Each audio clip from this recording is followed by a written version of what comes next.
ഇയാൾക്ക് ഉറക്കവുമില്ലേ?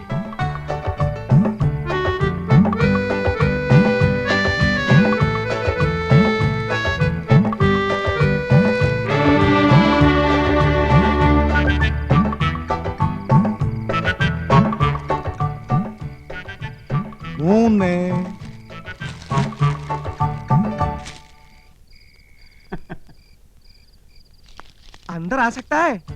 हाय என்ன நந்த சார் இந்த நேரத்துல? कुछ नहीं यमुना रानी की इष्टപ്പെട്ട ആപ്പിൾ പസന്ത് है ना?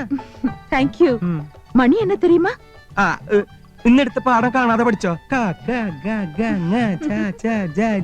அது கேட்கவா வந்தீங்க? சொல்லுங்க வந்த விஷயம் என்ன? என்னமோ மறைக்கிறீங்க. ഒന്നുമില്ല, ഉറക്കം വരുന്നില്ല. യമുന റാണിയായിട്ട് സംസാരിച്ചിരിക്കാലോ ഒന്ന്. இவ்வளவுதானே? I am also getting bored. வாங்க உட்காரலாம். உங்க வைஃபையும் கூட்டிட்டு வந்திருக்கலாமே.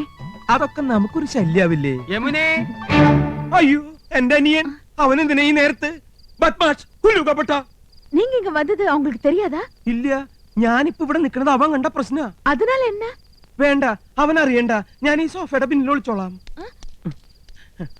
അവനെ പെട്ടെന്ന് ഒഴിവാക്കിയാ മതി പ്ലീസ്. വായി നോക്കിയാണേ. ഹലോ യമുന റാണി. ഹലോ ഗോപൻ സർ, நீங்களும் ஏதாவது கிஃப்ட் கொண்டு வந்திருக்கீங்களா? എന്ന് വെച്ചാ വേറെ ആരെങ്കിലും ഇതുപോലെ എന്തെങ്കിലും കൊണ്ടുവന്നാച്ചാ? என்னோட ஒரு ஃபேன் இப்பதான் ஆப்பிள் கொண்டு வந்து கொடுத்திருக்காரு. ഓ യമുന റാണി, ഇതുപോലെ അണ്ടനും അടകൊണ്ടനും കൊണ്ടുവരുന്നു വാങ്ങിക്കരുത്. യമുന റാണി ഒരു ലോല ഹൃദയാണ്. അത് മനസ്സിലാക്കാനുള്ള വിവരം ശ്രീകൃഷ്ണമൂർത്തിയാർക്കില്ല. உங்க பெரிய அண்ணன் கொண்டு வந்தா? അവൻ അണ്ണനാ. പൊണ്ണൻ എന്ന് പറയുന്നതാവും ശരി, വെറുതെ ചാപ്പാട്. ചക്കപ്പഴത്തിൽ ഈച്ച പൊതിഞ്ഞ മാതിരി. അവരൊന്നും യമുന റാണി അടുപ്പിക്കരുത്. ஆமா, நீங்க என்ன கொண்டு வந்திருக்கீங்க? യമുന റാണിയുടെ സൗന്ദര്യം ഇതുപോലെ എന്നെന്നും നിലനിർത്താൻ, 17ന്റെ സൗന്ദര്യം പൂത്തുലയാൻ ഞങ്ങളുടെ ലേറ്റസ്റ്റ് പ്രോഡക്റ്റ് മേനി മിനുസ കസ്തൂരി. ஆமா, இது என்ன விலை? വിലയോ? ഇതുപോലൊരു ചിരി മതിയല്ലോ. അയ്യോ മതി, ഇപ്പൊ തന്നെ 10 ബോട്ടിലിന്റെ വിലയായി. உங்க சின்ன அண்ணன் வந்துட்டாரு. മറ്റൊരു പൊണ്ണൻ ഉണ്ട കണ്ണൻ. യമുന റാണി ഇനി ഇവിടെ നിന്ന പ്രശ്നമാവും. ஏதாவது சோஃபா பின்னாடி ஒளிஞ்சுக்கங்க. இந்த sofa. Kasthuri. Hello Rani. Hello mister Krishnakumar. Thanks. ഈ നേരത്തെ എന്താ വന്നതെന്നായിരിക്കും. യമുന റാണി ഒന്ന് ഫ്രീ ആയിട്ട് കിട്ടണ്ടേ? ആക്ടിംഗ് ഒന്ന് പ്രാക്ടീസ് ചെയ്യാമെന്ന് കരുതി. ஆமா, நீங்க இங்க வந்தது உங்க மனைவிக்கு தெரிஞ்சா? ഒന്നുമില്ല. உங்க பிரதர்ஸ்? Brothers, beggars. കലാഹൃദയമില്ലാത്ത ഇഡിയറ്റ്സ്.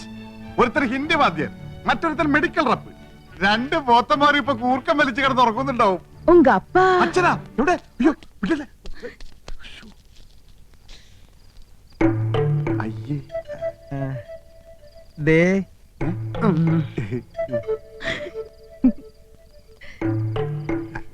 അതെ, ഞാൻ കാറ്റുകൊള്ളായിരുന്നതാ.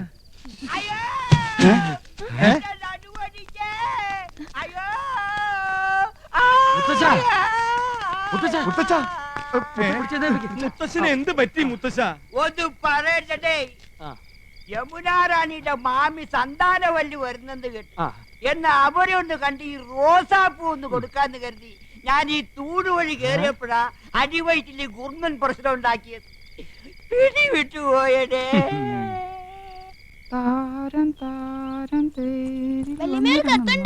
ആ, വീട്ടിൽ നിന്നായിരിക്കും. അച്ഛനും അമ്മയും വരണമെന്തോ. എന്റെ പറക്കോട്ട് ഭഗവതി, കല്ല് വെച്ച വള എവിടെയും ചോദിച്ചാൽ ഞാൻ എന്തൊരു സമാധാനം പറയും.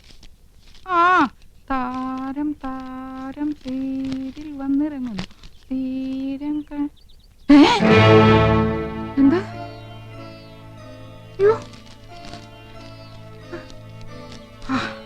ആശ്വാസം. കത്തെനിക്കല്ല, ഇന്ദുവിനാ. ഇന്ദു, ഇന്ദു എവിടെ ആനന്ദം? അവൾക്കൊരു കത്തുണ്ട്. മോളിക്ക് തെറ്റി എന്റെ കൊണ്ട് തന്നു. ഓ, എന്നാ ഏടത്തിക്കുള്ള കത്ത് എന്റെയിലാ കിട്ടിയിരിക്കണേ. പൊട്ടിച്ചെന്നേ ഉള്ളു, വായിച്ചില്ല കേട്ടോ.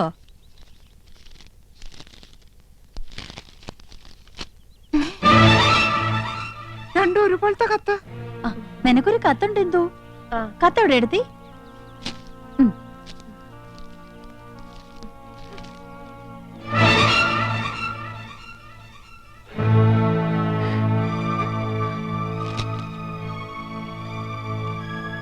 രണ്ടാൾക്കും കത്തുണ്ടല്ലോ. കൗസല്യടുത്തിട്ട് വീട്ടിൽ നിന്നാ? നിനക്ക് ആരുടെ കത്താ ഇന്ദു? കാക്ക കരയണ കേട്ടപ്പോഴേ വിചാരിച്ചു ഒന്നീ കത്ത് വരും, അല്ലെങ്കിൽ ആരെങ്കിലും വരുന്നു വരുമെന്ന്. ഇന്നലെ മുതൽ എന്റെ ഇടത്തെ കണ്ണ് തുടിക്കാൻ തുടങ്ങിയതാ. അപ്പോഴേ വിചാരിച്ചതാ ആരുടെങ്കിലും കണ്ണീര് കാണേണ്ടി വരുമെന്ന്. എന്താ എന്തു വിശേഷിച്ച്? ഏടത്തിയുടെ കണ്ണ് തുടിച്ച ഏടത്തിയ കരയേണ്ടത്. ഏടത്തിക്കുണ്ടൊരു കത്ത്, അത് എനിക്കാ കിട്ടിയത്. ദാ വായിച്ചു നോക്ക്.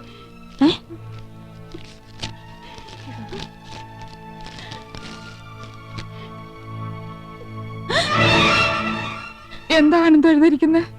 ചേച്ചിയുടെ കത്തിൽ എഴുതിയിരിക്കുന്ന അതേ വാചകം തന്നെ. സഹോദരി, നിങ്ങൾ 3 പേരുടെ ഭർത്താക്കന്മാരിൽ ഒരാളും യമുനയും തമ്മിൽ അവിഹിത ബന്ധമുണ്ട്. ഇന്നോ ഇന്നലെ തുടങ്ങിയ ബന്ധമല്ല. ആദ്യമായി അവർ കണ്ണും കരളും കൈമാറിയത് യമുന നിങ്ങളുടെ വീട്ടിൽ അതിഥിയായി വന്ന ദിവസമാണ്. അയാൾ ഇപ്പോൾ യമുനയുടെ മാസ്മര വലയത്തിൽ തീർത്തും അകപ്പെട്ട് കഴിഞ്ഞിരിക്കുന്നു. പ്രായം മറന്ന ഒരു പ്രണയ കാവ്യം തന്നെ അവർ രചിക്കുകയാണ്. അയാളുടെ തമാശകളും പൊട്ടിച്ചിരികളും കാമുകീഹാരം കൊള്ളിക്കുന്നു. അയാൾക്ക് യമുനയെയോ യമുനയ്ക്ക് അയാളെയോ പിരിയാൻ കഴിയാത്ത വിധം ബന്ധം ദൃഢമായി കഴിഞ്ഞിരിക്കുന്നു. വൈകാതെ അവർ മദ്രാസിലേക്ക് വിമാനം കയറുമെന്നാണ് സൂചന. ടിക്കറ്റ് വരെ എടുത്തു കഴിഞ്ഞിരിക്കുന്നു.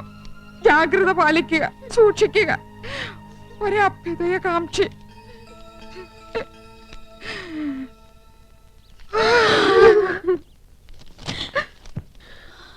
മൂന്നാൾക്കും ഒരേ കത്ത്. എന്തായാലും എന്റെ നന്ദേട്ടനാവില്ല. 5 പിള്ളേരെ എന്നെ ഉപേക്ഷിച്ച് നന്ദേട്ടൻ എങ്ങും പോവില്ല. കൃഷ്ണേട്ടനല്ല, അല്പം സിനിമാ ഭ്രാന്തുണ്ടെങ്കിലും ഇങ്ങനത്തെ വീക്ക്നെസ് ഒന്നുമില്ല. ഗോപേട്ടൻ പോവാൻ ഇമ്മിണി പുളിക്കും. യമുനേക്കാൾ ചന്തം എനിക്കുണ്ടെന്ന് ഇന്നലെ രാത്രിയും പറഞ്ഞതാ. ഡാർജിലിംഗ് ഡാർജിലിംഗ് എന്ന് അത്രയും വിളിക്കില്ല. ഇനി നന്ദേട്ടനായിരിക്കുവോ? കൃഷ്ണേട്ടനാവോ? ഗോപേട്ടനാണോ? ആരായിരിക്കും ആ ഒരാൾ? 100 साल पहले मुझे तुमसे प्यार था, मुझे तुमसे प्यार था. അതാണടി അച്ഛന്റെ ആരോഗ്യത്തിന്റെ രഹസ്യം. മനസ്സ് ഹാപ്പി ആയി ഇരുന്നാലേ ദേ ഇതുപോലെ എന്നും മാർക്കണ്ടേനെ പോലെ കഴിയാം. എന്നാ വേഗം ചെല്ലേ, അമ്മ കാത്തിരിക്കുന്നു. കാത്തിരുന്ന് മുഷിയാനുള്ള സമയമൊന്നും ആയില്ലല്ലോ. 1/2 മണിക്കൂറല്ലേ ആയുള്ളൂ. ഈ കൗസുവിന്റെ കാര്യം. വേഗം ചെല്ല്, വല്യച്ഛൻ നിന്ന് കിട്ടും. എന്താടി കാന്താരി വെല്ലുമി ഉണ്ടാക്കി വെച്ചിരിക്കണേ? ഞങ്ങളോട് പറയില്ലാന്ന്. എന്തായാലും വല്യച്ഛന് വല്യമ്മ ഒരു സമ്മാനം വെച്ചിട്ടുണ്ടെന്ന് മനസ്സിലായി. ഓ, ഇന്ന് വരെ ഒരു ഭാര്യയും ഭർത്താവിന് സമ്മാനം കൊടുത്ത ചരിത്രം ഉണ്ടായിട്ടില്ല. സമ്മാനം തരാൻ ഇന്ന് ഞങ്ങളുടെ വെഡിങ് ആനിവേഴ്സറി. അതൊന്നും അല്ലച്ചാ, ഇന്ന് അച്ഛന്റെ ദിവസാ. All the best. ശുക്രിയ.